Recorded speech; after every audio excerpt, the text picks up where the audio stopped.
Hi guys, it's Rachel and it is Thankful Thursday, and I'm here with Kel this week. My video is up quite late this week, today rather, because I've been kind of like really busy, so I've only really just managed to sit down and do this, and I kind of wanted some space to like just think about it, so I like made a video on my own page, just to kind of get me going a little bit, because it feels a bit weird sometimes when I make a video. This week Kel has chosen a question which we had down as an anonymous one, and I think the question just was something as simple as, how do I learn to find my voice, or how do I find my voice, how do I use my voice?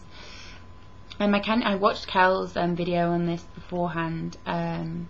I didn't watch all of it completely because like I didn't want to just say exactly the same on this video, and I felt like she touched on some really important things. I think for me, I'm going to kind of look at it in an angle of, I've always been somebody who's had a voice. I was never a shy child. I was always very outgoing. Never had problems with anxiety or like social situations. Very in your face in that regard. Very bouncy, very lively, very chatty. Taught constantly all the way throughout school. All my school reports said excellent, but Rachel talks too much. Excellent, but Rachel talks too much. And that seems to have been a really common thing. And if you were to like ask my friends to probably describe me, they'd probably describe me as like really talkative and really chatty, and kind of outgoing in that way. And despite the insecurities I've had with my illness, I am quite sort of self-assured in many ways, and things that make a lot of people anxious don't make me anxious. It doesn't make me anxious meeting new people and stuff like that. So that voice has always kind of been there. I've always sort of said if something didn't feel right or something doesn't feel, you know, acceptable to me.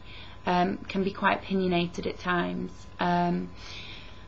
In terms of finding your voice and relating it to an eating disorder, when I got poorly, and that's something I lost completely, following the rapes, which I was predominantly silent throughout, I became very shy, very quiet, and just completely unrecognisable, both physically and sort of personality wise. I changed significantly both ways. I wasn't assertive. I didn't particularly engage in a lot of conversation. I socially withdrew. I found social situations incredibly anxiety charged, and I became a very different person. I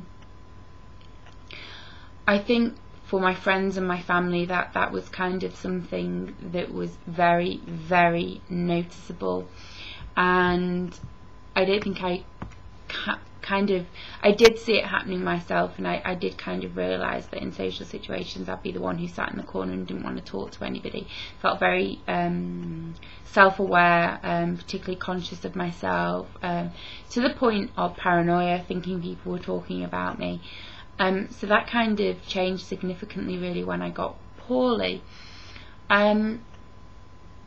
With finding recovery and that kind of thing, I have become the old Rachel, and people used to kind of always say, I want Rachel back, and you know, I've come back, and yeah, I have my days when I'm particularly quiet. I'm not in a particularly outgoing, loud Rachel mood today, but that's okay. I'm just kind of me, and you know, I can be kind of both as well. I can be quite quiet and subdued, or I can be kind of predominantly talky and outgoing and kind of like that. I feel very comfortable around people. I don't get anxious around new people, so that's kind of nice, and that's been the big change with me getting better really. And in that regard, I've found my voice back again. I've learned to be more assertive.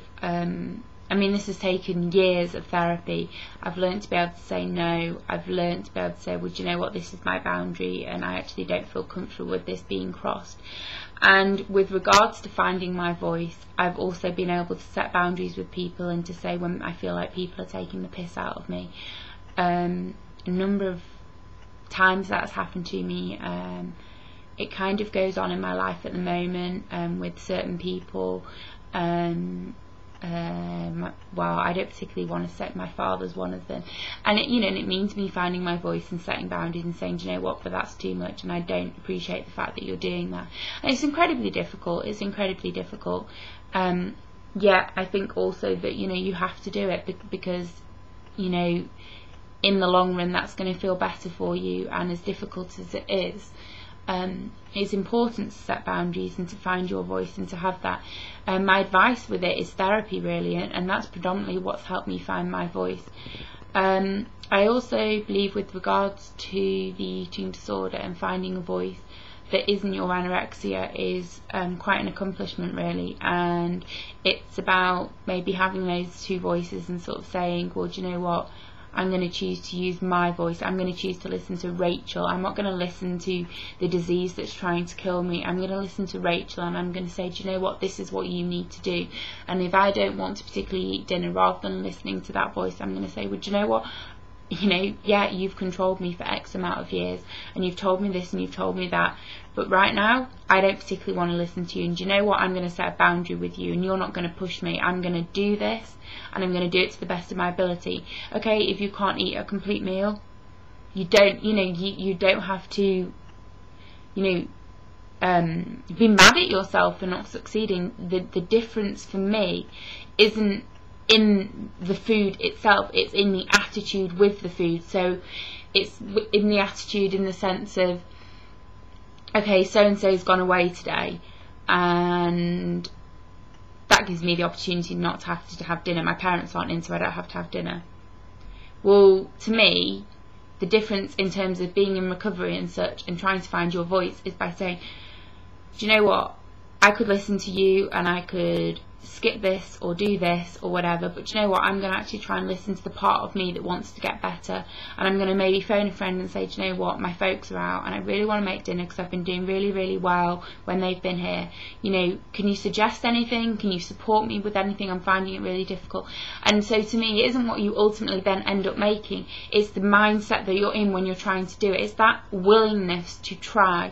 It's that willingness to say, do you know what, I'm going to try and have this, as difficult as this feels. And I guess that in terms of finding a voice, you will find a voice the more and more you fight the anorexia or the eating disorder or the bulimia or the purging or whatever it is. I'm using that one example, and the same can be said for if you want to go and make yourself sick. It's about trying to find your voice and shouting back at the illness and saying, do you know what, stop it, stop it, you've controlled me, you've taken so much from me, and I've got a life to live, and I'm not going to be able to live it with you. And so that's sort of the other part. The final part I thought about when it came to a voice is concerning abuse and verbalising that. Verbalising what's happened to you. Do it on paper, do it, you know, write a letter, whatever is the easiest way for you to do it. It's about getting that out of your system, getting that out. Okay, it doesn't make it go away, but a problem, you know, a problem shared is a problem halved. And it's like the biggest cliche in the world, but it is so true. Just being able to offload what is in your head, what is going on, and finding a voice and eventually being able to say, do you know what, fuck you for what you did to me, you know, you're not going to hurt me anymore. Because all you're doing by starving yourself, throwing up, overeating, over exercising, cutting yourself, whatever it is you do to hurt yourself, all you are doing is doing what the abuser did to you. And I think that's an important thing I've brought in to do with abuse, because I know how common it is. All you're doing is repeating the trauma on your body. That's all you're doing. You're doing exactly what the abuser did to you. And, you know, it's about time that you stood up and say, do you know what, fuck off. And even if that's what you do, you literally stand in the room and you say, do you know what, fuck off. I'm so fucking tired of hurting myself this way. I'm not going to do it anymore. And I might not be able to work miracles. I might not be able to work magic overnight. But fuck this. I'm not going to do what I've done for the last 10 years, 20 years, however many years it's been going on. So yeah, that's my three sort of areas of finding a voice: the personality side of it, and finding your own voice within your personality, the side of it to do with fighting your anorexia, and the third part is really your abuse and not listening to the voice of the abuser and saying, do you know what, I'm going to stand up to that voice. I'm going to have to stop this, guys, because of time, but I hope that's been kind of helpful, and I hope I've made a bit of sense. Alright guys, see you next week, bye.